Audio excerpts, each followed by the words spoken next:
자, 오늘은 미국 실리콘밸리 진출을 위해서 영어, 일본어 두 가지 언어를 아는 게 굉장히 중요하다는 이야기를 해보도록 하겠습니다. 자, 일단 영어의 중요성은 굳이 제가 말 안 해도 되겠죠. 하다못해 뭘 인터넷에 검색을 한다고 쳐봐요. 님이 그런 지식을. 자, 한국어로 검색하면 한국 인구 수가 남긴 기록만큼 인터넷에 검색이 됩니다. 한국 인구 수가 크지 않아요. 반면에 영어 하면은 이 영미 문화권의 사람들의 지식을 다 볼 수 있어요. 영미 문화권이라 하면 보통 미국, 영국, 캐나다, 호주, 뉴질랜드 뭐 이런 국가들 있죠. 근데 이런 국가들을 넘어서서 영어를 쓰는 또 국가들이 있어요. 뭐 예를 들면 인도 혹은 한국 사람들 중에서도 좀 지식인들은 영어로 글을 남깁니다. 전 세계에 영어 사용자가 상당히 많아요.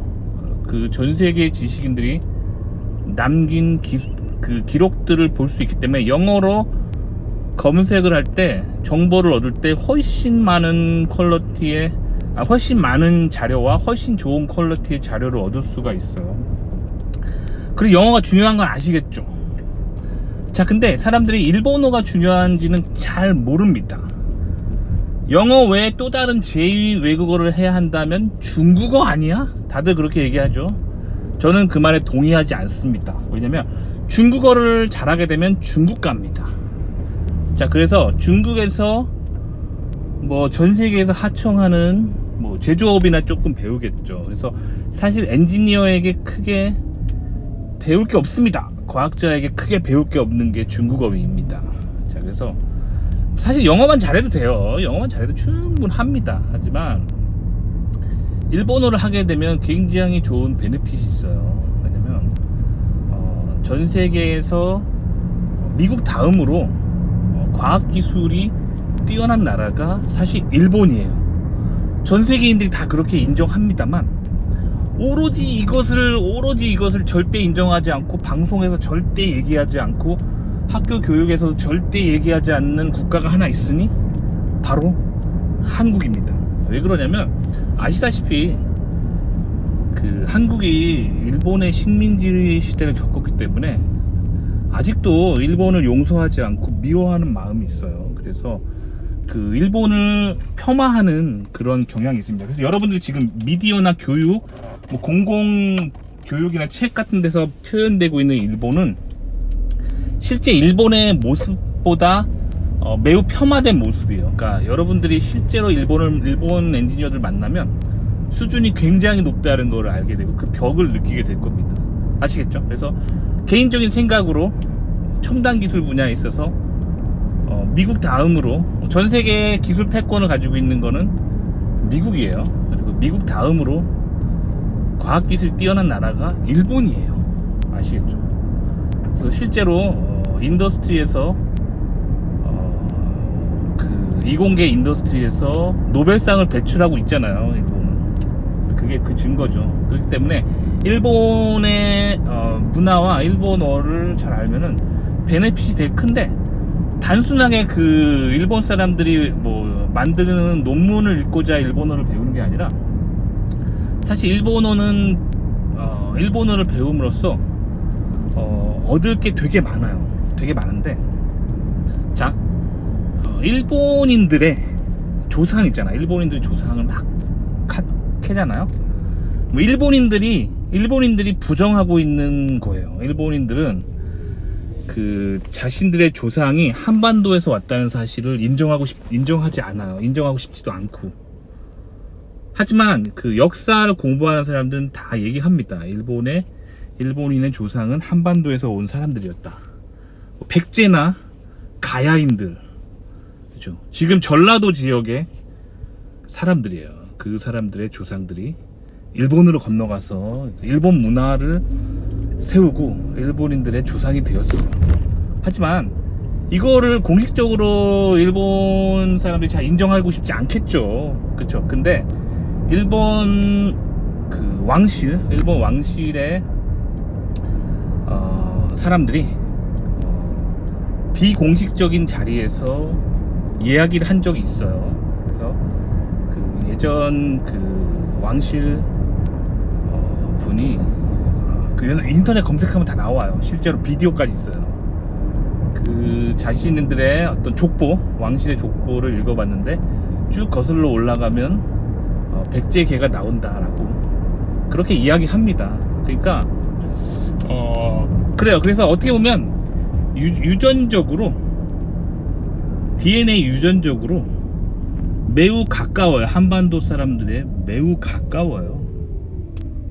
자, 하지만 일본 땅에서 사실 한국보다 더 뛰어난 과학기술을 이뤄냈어요. 그리고 일본에 가서 살아보시면 알겠지만 사회 시스템이 굉장히 합리적이고 한국보다 훨씬 선진국이라는 걸 느낄 수 있습니다. 자, DNA는 굉장히 흡사한데 뭔가 더 강한 결과를 만들어냈다면 그 사람들의 문화 속에서 뭔가 배울 게 있는 거예요.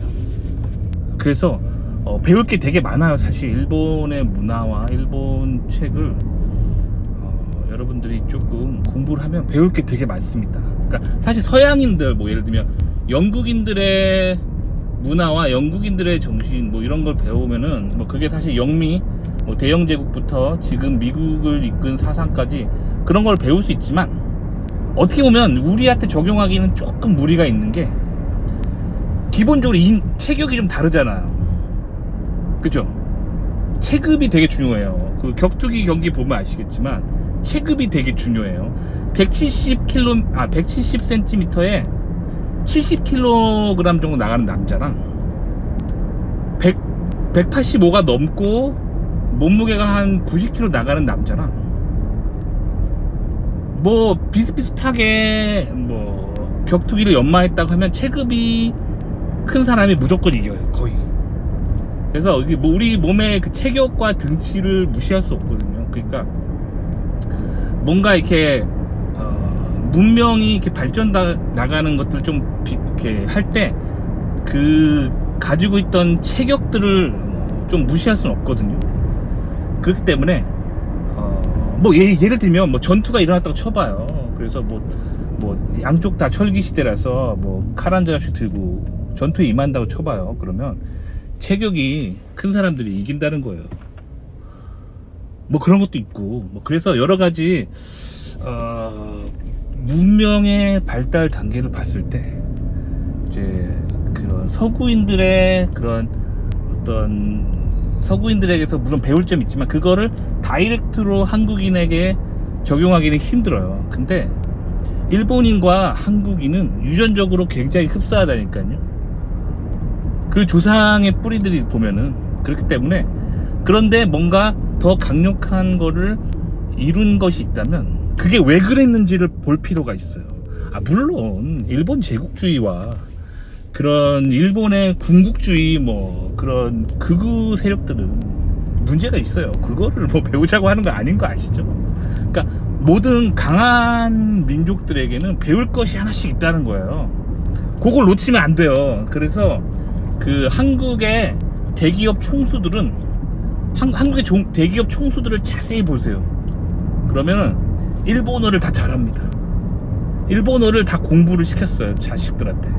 한국의 엘리트들 보면은 자녀들한테 일본어를 다 공부를 시킵니다. 아시겠죠? 뭔가 배울 게 있는 거예요. 그걸 놓치면 안 됩니다. 근데 안타까운 게 지금 현대 한국 문화의 대중문화의 큰 흐름은 뭐냐면 반일이에요. 그래서 일제시대 때 일본 사람들이 그 한민족들을 괴롭혔기 때문에 우리는 그들이 가지고 있는 생각들이나 뭔가 그런 거를 받아들일 생각 안 하죠. 그리고 미워하죠. 그리고 거부하고. 근데 물론 잘못된 것도 있어요. 근데 거기서 배울 것들이 있다는 거예요. 배울 것들. 그래서 그거를 쫙 보시면은 배울 게 진짜 많아요. 그리고 특히 일본 문화에서 배울 것들이 되게 많은 게 뭐냐면 특히 전국시대를 겪었다는 거예요. 이게 중국의 전국시대랑은 조금 달라요. 중국의 전국시대는 그 큰 영토 안에서 이 군웅 할거가 일어나면서 막 그런 뭐 그런 거잖아요. 거기서 오는 전쟁의 역사잖아요. 근데 물론 일본도 그런 식으로 전국시대를 겪었는데 일본은 섬나라예요. 도망갈 데가 없어요. 전투에서 지면은 그냥 다 죽는 거예요. 도망갈 데가 없습니다. 후퇴할 데가 없어요. 그렇기 때문에 어떻게 보면 이게 진짜 이종 격투기 같은 거예요. 그 옥타곤 링 안에서 서로 죽도록 싸우는 그런 치열한 그런 인간의 전쟁사가 펼쳐졌던 게 일본의 전국시대예요. 그렇기 때문에 인간이 생존하기 위해서 해야 했던 그 모든 것들을 다 배울 수가 있습니다. 굉장히 배울 게 많아요. 근데 단점도 있죠. 이렇게 극단적인 게 펼쳐지면은 사람은 극단적인 생존에 놓이면 악해집니다. 악해져요. 살기 위해서 무슨 짓이든 하는 건 나쁜 거예요. 아시겠죠? 그러니까 일본의 문화를 배울 때는 항상 마음에 선과 악에 대한 중심이 있어야 돼요. 그래서 모든 걸 받아들이면 항상 제가 말씀드리지만 이 세상 모든 지식을 다 받아들이면 사람은 악해집니다. 그러니까 선과 악에 대한 판단 기준이 있어야 돼요. 그래서 악한 것들은 배우지 말아야겠죠. 하지만 그 일어났던 그 문명의 메커니즘을 보면은 성공했던 사람들에게는 배울 것들이 있다는 거예요. 아시겠죠? 그런 것들 아시겠죠? 그런 거예요. 뭐 예를 하나 들어볼게요. 그 오다 노부나가라는 굉장히 일본 그 역사에서 굉장히 유명한 사람이 있습니다. 이 사람은 굉장히 이름 있는 뼈대 있는 집안 출신이에요. 뼈대 있는 집안 출신의 영주입니다. 근데 이 사람 밑에 이 사람의 군대에 마국간에서 말똥 치우던 사람이 있었어요. 말똥 사무라이 시대에 장군이 아니라 그러니까 그 군대를 지휘하는 게 아니라 말똥이나 치우던 사람들은 정말 계급이 낮은 사람이에요. 아주 계급이 낮아요. 천민 그런 사람이 있었는데 이 사람이 승진해서 그 오다 노부나가의 오른팔이 됩니다. 군대를 이끄는 총사령관이 되는 거예요. 그 사람이 누구냐면 바로 인지내란을 일으켰던 원흉인 도요토미 히데요시예요. 그러면 도요토미 히데요시가 어떻게 해서 그 마국간에서 말똥 치우던 사람이었는데 그 오다 노부나가라는 오다 가문의 명문가의 군대 총사령관이 되냐? 그 과정을 좀 잘 보면 돼요. 그럼 배울 게 되게 많아요. 그죠? 근데 이제 안타깝게 이 도요토미 히데요시는 그 한반도 역사에 있어서는 되게 안 좋은 인물이죠. 왜냐면 임진왜란을 일으켰던 원흉이기 때문에. 도요토미 히데요시 얘기도 잘 안 나옵니다. 한국의 어떤 뉴스나 교육이나 뭐 이런 데서 얘기도 잘 안 나와요. 근데 그거는 나쁘죠. 조선을 침략하는 어떤 생각을 세웠던 사람은 나쁜 거예요. 그렇죠? 조선 땅을 왜 침략해? 그건 나쁜 겁니다. 하지만 그 사람이 성공을 위해서 했던 액션들을 하나하나 보면은 배울 것들도 되게 많다는 거예요. 뭐 예를 들면 도요토미 히데요시가 오다 노부나가가 이제 뭔가 이제 어떤 건물 안에 들어가서 어떤 뭐 전략적인 회의든지 뭔가를 하고 나왔어요. 근데 그때 겨울이었거든요. 근데 오다 노부나가의 신발, 남학신, 나무로 된 남학신이니까 겨울에 얼마나 차갑겠어요. 그거를 자기 보스가 뭔가 이제 건물 안에 들어가 있는 동안 신발은 건물 밖에 있을 거 아니에요. 그래서 차갑게 이렇게 될 거 아니에요. 근데 그거를 가슴속에 이렇게 품고 있다가 따뜻하게 해놓고 기다리고 있었어요. 이런 모습들에 감동받아서 그 오다 노부나가가 도요토미 히데요시를 신임하게 돼요. 그리고 나중에는 자신의 군대의 총사령관으로까지 임명합니다. 천민 충신으로. 그 마구간에서 말똥이나 치우던 사람. 그러니까 여기서 되게 배울 것들이 있어요. 배울 것들이. 그런 것들을 이제 좀 배울 것들이 되게 많은 게 일본의 그런 전국 시대에 여러 가지 있던 사건들인데, 그거 좀 많이 배우세요. 배우면은 세상을 돌아가는 큰 눈을 좀 배울 수가 있어요. 왜냐면 지금 2023년도 옛날 중세보다는 많이 좋아진 시대지만 여전히 우리가 살고 있는 세상에는 강자가 있고 약자가 있어요. 그리고 강자는 많은 돈과 권력을 가지고 있고, 그렇지 못한 사람들에게 많은 기회를 줄 수 있는 힘을 가지고 있어요. 반면에 이제 아무것도 없이 태어난 사람들은 이런 세상에서 오는 기회들을 잘 잡기 위해서 인간관계에서 잘 처세해야 되는 부분도 있어요, 분명히. 이런 것들을 배울 수 있는 게, 잘 배울 수 있는 것들이 세상에 좀 있는데, 그걸 좀 볼 수 있어야 돼요. 그런 걸 볼 수 있는 눈이 있어야 돼요. 아시겠죠? 그런 걸 좀 배우고, 동양의 그런 역사도 좀 배우고, 서양의 역사도 좀 배우고, 전 세계의 어떤 흐름을 조금 읽을 줄 알다면 미국이란 땅에 왔을 때 세상을 좀 더 넓게 볼 수 있어요. 그렇기 때문에 제가 최근에 그런 일본 얘기를 좀 많이 했습니다. 일본. 그래서 한국의 대기업 총수들은 자기 자녀들에게 일본어를 가르친다. 요거 정도만 아시면 될 것 같아요, 여러분. 지금 이 상황에서는 아시겠죠? 왜냐면 한반도에서, 그 남한에서, 대한민국에서 뭔가 할 때 일본이 과거에 뭘 했는지를 조금 알고 있는 거 굉장히 좋은 지식이 될 수 있습니다. 아시겠죠? 그럼 실리콘밸리에서 왜 일본어가 중요하냐면, 이 일본의 과학기술이 아시아의 최강이라고 볼 수 있어요. 그게 팩트예요. 근데 이제 아무래도 일제시대를 겪었기 때문에 한국 사람들은 그 얘기하는 걸 불편해합니다.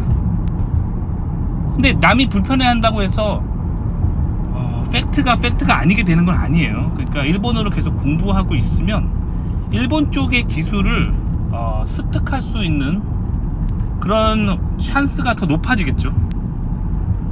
그렇게 됐을 때 미국 쪽에서 그런 미국 문화 혹은 영미 문화에서 의 지식만 가지고 있는 사람보다 아시아를 이해할 수 있는 그런 능력이 추가된 사람이 되는 거예요. 그러니까 실리콘밸리처럼 전 세계 기술의 원천 기술을 가지고 세계의 원천 기술을 리드하는 입장에서는 영어와 일본어를 둘 다 하는 게 굉장히 중요한 거예요. 근데 저도 이 말 하면서 굉장히 좀 걱정이 많이 됩니다. 왜냐면 한국 사람들한테 일본 문화를 배워라, 일본어를 배워라, 이 얘기하는 건 되게 부담되는 토픽이에요.